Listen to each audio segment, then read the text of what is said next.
Emang penting ya teori manajemen untuk mempraktekkan suatu pekerjaan? Atau kenapa sih kita butuh teori manajemen?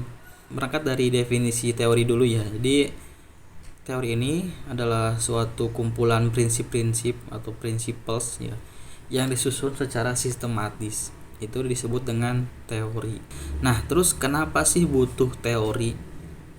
Ternyata gak hanya praktek aja yang kita butuhkan, bukan hanya praktikal aja, tapi teori juga penting untuk mempraktekkan atau untuk pekerjaan kita.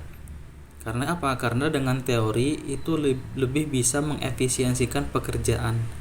Ya, jadi gak hanya coba-coba, tapi dengan teori kita lebih bisa menghemat waktu, bisa lebih mengefisiensikan pekerjaan tanpa perlu mengulang-ulang kembali.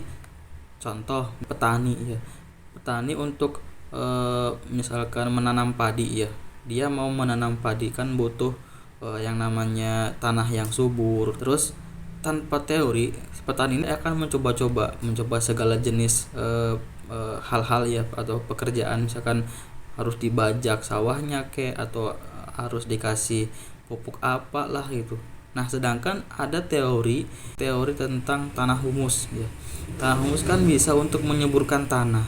Nah, coba kalau misalkan tanpa teori atau tanpa kita tahu ada teori humus ya, misalkan yang berasal dari gunung berapi, itu mungkin kita selalu mencoba-coba, dan itu butuh banyak waktu, butuh banyak pekerjaan, bahkan butuh banyak pengeluaran atau biaya.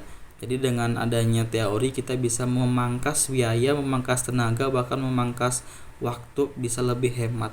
Jadi lebih efisien. Terus teori manajemen apa aja sih? Jadi ada 5 teori manajemen. Yang pertama ada teori manajemen kuno, yang kedua ada teori manajemen klasik atau bisa disebut dengan teori manajemen ilmiah, dan juga teori manajemen atau teori organisasi administrasi klasik.